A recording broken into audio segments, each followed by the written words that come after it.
जीत कार्यक्रम में श्रोताओं आप सभी का बहुत बहुत स्वागत है। आज इस कार्यक्रम में हमारे मेहमान हैं मीडिया कम्युनिकेशन ऑफिसर पत्र सूचना कार्यालय देहरादून श्री अनिल दत्त शर्मा।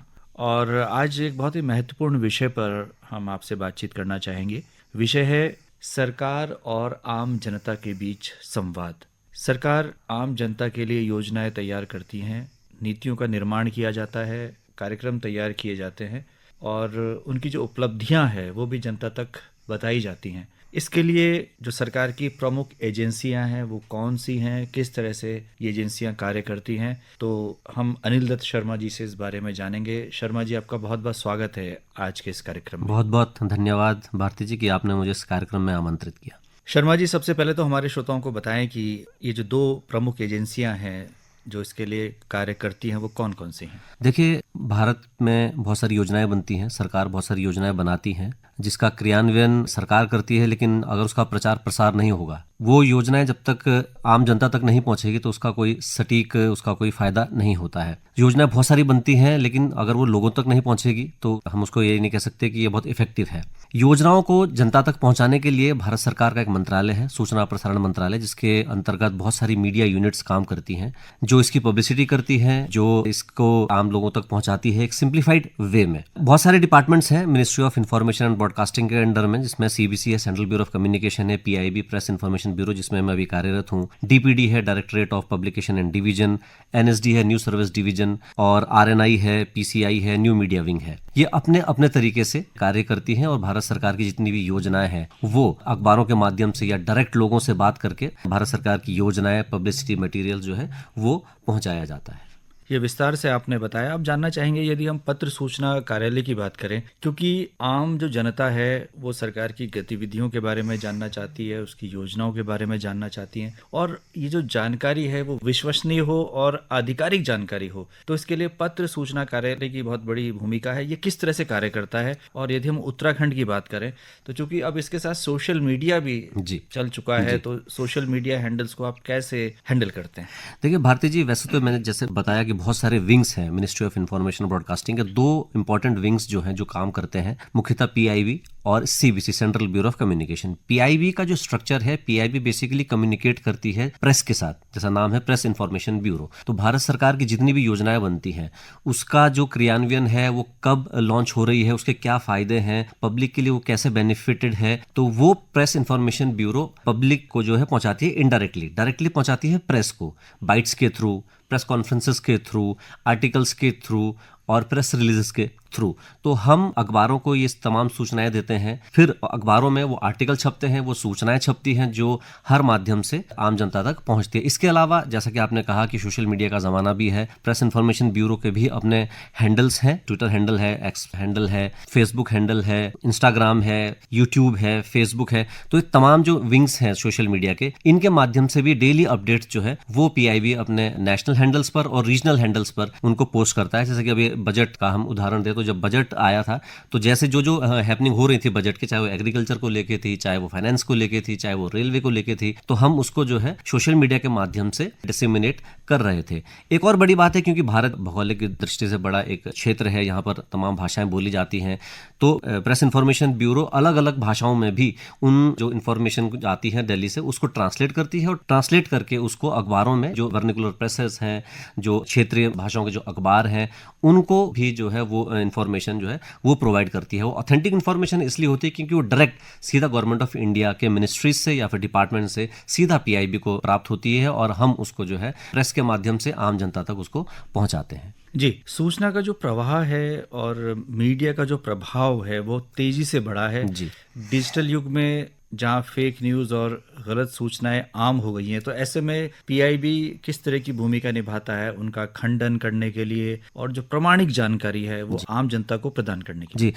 बिल्कुल, एक पीआईबी का फैक्ट चेक यूनिट है जो माननीय उच्च न्यायालय के निर्देश पर बना था। पीआईबी फैक्ट चेक यूनिट क्या करता है कि अगर आपको भारत सरकार से रिलेटेड या उसकी योजनाओं से रिलेटेड कोई भी इंफॉर्मेशन पर आपको डाउट लगता है तो आप व्हाट्सएप पर या फिर उसके जो ट्विटर हैंडल है, तो एक्स हो गया है, फेसबुक पेज पर जाकर जो है उसको आप पोस्ट कर सकते हो और उनसे जानकारी मांग सकते हो कि ये ऑथेंटिक है या नहीं है। तो अगर वो ऑथेंटिक होगा तो आपको पीआईबी का जो फैक्ट चेक है वो जवाब देगा कि ऑथेंटिक है, और अगर वो गलत है तो वो उसको फेक या फिर मिस इन्फॉर्मेशन, डिस इन्फॉर्मेशन के नाम से आपको जो इन्फॉर्मेशन देगा। लेकिन ये सिर्फ जो गवर्नमेंट ऑफ इंडिया की जो योजनाएं हैं, जो भारत सरकार से रिलेटेड जो योजना है, उसी के लिए है, अन्य चीज़ों के लिए फैक्ट चेक नहीं किया जाता। जी, तो हम कह सकते हैं कि जो पत्र सूचना कार्यालय है ये एक महत्वपूर्ण सूचना स्रोत है, और एक ऐसा स्रोत है जो सरकार और आम जनता के बीच एक मजबूत संचार का काम करता है और समाज में जो हमारे नागरिक हैं उनको सचेत करता है, जागरूक करता है। अब बात करते हैं हम कि जो वर्तमान में नीतिगत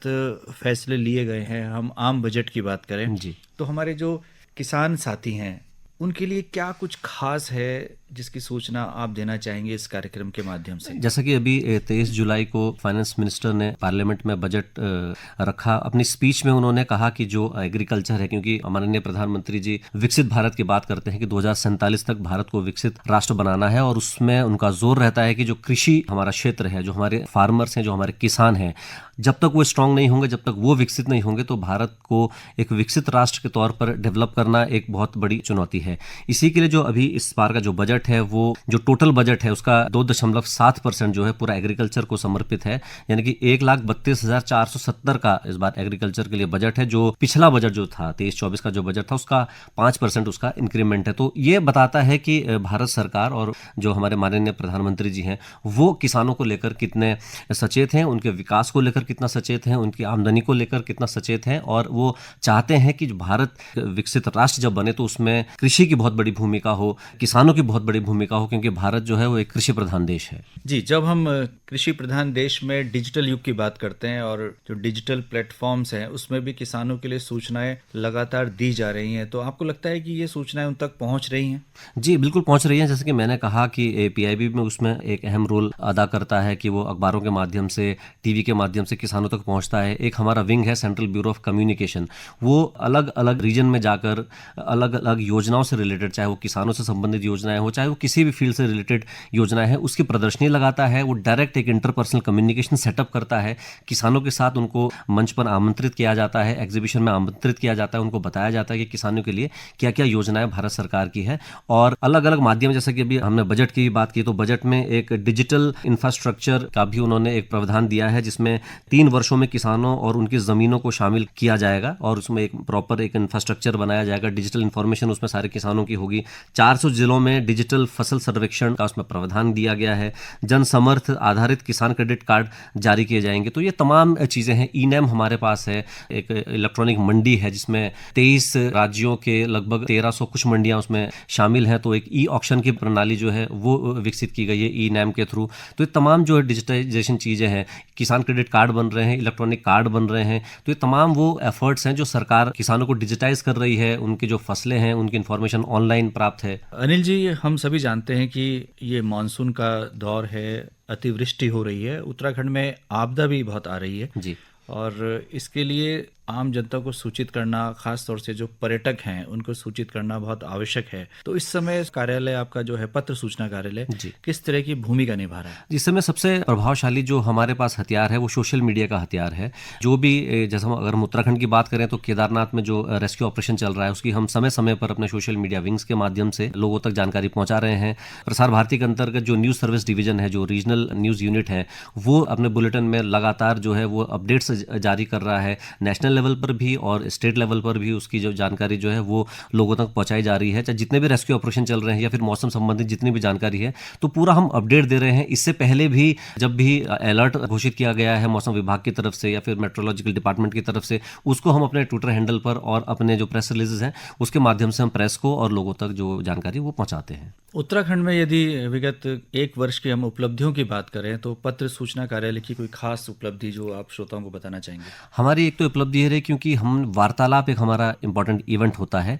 वार्तालाप का फॉर्मेट ये है कि हम जिलों में जाकर जितने पत्रकार हैं, जो क्षेत्रीय पत्रकार हैं, क्योंकि वो हमारी नींव क्षेत्र पत्रकार हैं, अगर क्षेत्रीय पत्रकार स्ट्रांग होगी, उनको हम अगर सटीक इन्फॉर्मेशन प्रोवाइड करा पाएंगे तो वो ज़्यादा लोगों तक जो है सर्कुलेट होती है। तो हम अलग अलग जिलों में जाकर जिला मुख्यालय में जो क्षेत्रीय पत्रकार हैं उनको हम एकत्रित करते हैं। साथ ही हम जो जिला मुख्यालय में जो अधिकारी हैं, जो भारत सरकार की योजनाओं को इम्प्लीमेंट कर रहे हैं, जो उनका क्रियान्वयन देखते हैं, उनको हम आमंत्रित करते हैं और एक फेस टू फेस हम इंटरेक्शन करवाते हैं कि जो भारत सरकार की जो योजना है या सेंट्रली स्पॉन्सर्ड स्कीम्स जो हैं, चाहे वो उज्ज्वला योजना हो या फिर प्रधानमंत्री किसान से रिलेटेड कोई भी जितनी भी योजनाएं उस जिले में संचालित हो रही हो, बॉर्डर एरिया प्रोग्राम अगर कुछ संचालित हो रहा है, उसकी जानकारी वो पत्रकारों के साथ साझा करते हैं और पत्रकार भी जो अपने उनके डाउट होते हैं, जो उन स्कीम से रिलेटेड जो इन्फॉर्मेशन वो चाहते हैं, वो उन अधिकारियों से ले सकते हो। तो एक बहुत एक अच्छा एक इंटरफेस है हमारा वार्तालाप का। अभी तक ये हम वार्तालाप जो है उत्तरकाशी कर चुके हैं, देहरादून में कर चुके हैं, अभी हम इसको कुमाऊं या पिथौरागढ़ में हम इसको करने की योजना बना रहे हैं। साथ ही हम प्रेस टूर आयोजित करते हैं। बीते दिनों भी हमने उत्तराखंड के पत्रकारों को महाराष्ट्र भेजा था कि वो महाराष्ट्र में जाके विकास कार्यों को देखें, वहाँ पर विकास कार्य किस तरह से होते हैं और यहाँ आकर उनकी जो है वो रिपोर्टिंग की जाए। शर्मा जी, इस समय आकांक्षी जिला और आकांक्षी ब्लॉक योजना भी लागू है, इसके बारे में थोड़ा जानकारी हमारे श्रोताओं को एस्पिरेशनल डिस्ट्रिक्ट प्रोग्राम और एस्पिरेशनल ब्लॉक प्रोग्राम जो है, ये बेसिकली कुछ जिले और कुछ ब्लॉक जो है वो भारत सरकार ने चिन्हित किए हैं। उनमें खासकर उसका फोकस जो है वो बच्चे हैं, महिलाएं हैं, उनसे रिलेटेड जितनी भी योजनाएं हैं सरकार द्वारा संचालित, उनका भरपूर लाभ उन बच्चों को और महिलाओं को मिल सके, वो इन चिन्हित जिलों में और चिन्हित ब्लॉकों में जो है उसकी जानकारी उनको दी जा रही है। उसका जो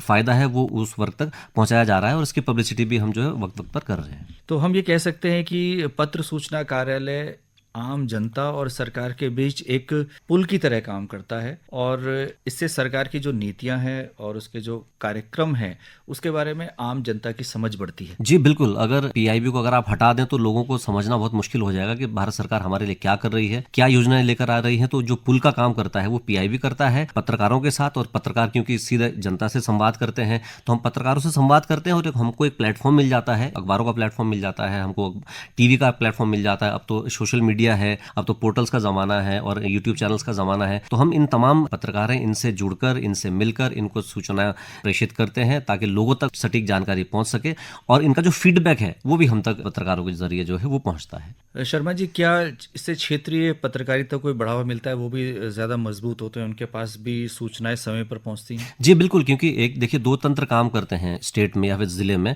एक तो जो राज्य सरकार का सूचना तंत्र है वो केटर करता है जिले की सूचनाएं या फिर राज्य स्तर की सूचनाएं। भारत सरकार की सूचनाएं भी अहम है, तो भारत सरकार की जितनी सूचनाएं हैं वो कौन प्रोवाइड करेगा, वो पीआईबी प्रोवाइड करता है पत्रकारों को। तो अगर वो ना हो तो फिर उन पत्रकारों को जो है दिल्ली की किसी एजेंसी पर डिपेंड होना पड़ेगा।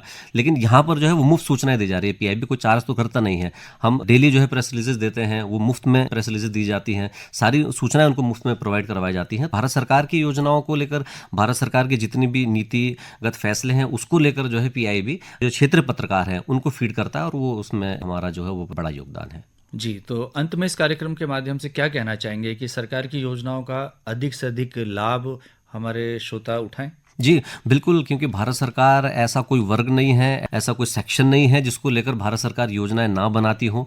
हर सेक्शन के लिए, हर वर्ग के लिए जो भारत सरकार की योजनाएं हैं, जो बच्चा गर्भ में होता है उसको लेकर, जब बच्चा पैदा होता है, जब बच्चा बड़ा होता है, बुजुर्ग होता है, तमाम योजनाएं भारत सरकार की हैं। तो आप सटीक जानकारी जो है भारत सरकार की योजनाओं के बारे में प्राप्त कर सकते हैं। पीआईबी की वेबसाइट पर जा सकते हैं, डेली वहाँ पर प्रेस रिलीजेस अपडेट होती हैं। हर योजना के बारे में आपको जो है प्रेस इंफॉर्मेशन ब्यूरो की वेबसाइट से जानकारी प्राप्त हो जाएगी, सीबीसी की वेबसाइट से जानकारी प्राप्त हो जाएगी। सीबीसी तो तमाम आपके क्षेत्रों में भी एग्जीबिशंस प्रोवाइड करती है और छोटे छोटे प्रोग्राम के माध्यम से आम जनता से टच में रहती है ताकि वो भारत सरकार की योजनाओं के बारे में आपको डायरेक्टली बता सके। तो अनिल दत्त जी, आज आप इस कार्यक्रम में आए और आपने बहुत ही महत्वपूर्ण जानकारी पत्र सूचना कार्यालय और भारत सरकार की जो अन्य समाचार एजेंसियां हैं, खासतौर से सूचना प्रसारण मंत्रालय के जो विभिन्न अंग हैं, किस तरह से आम जनता को सरकार के जो नीतिगत फैसले हैं, सरकार की जो योजना है, उनका कार्यान्वयन किस तरह से हो रहा है, उसमें जो सुधार किए जा रहे हैं और उनकी उपलब्धियों के बारे में जानकारी दी। आपका बहुत बहुत आभार, बहुत बहुत धन्यवाद।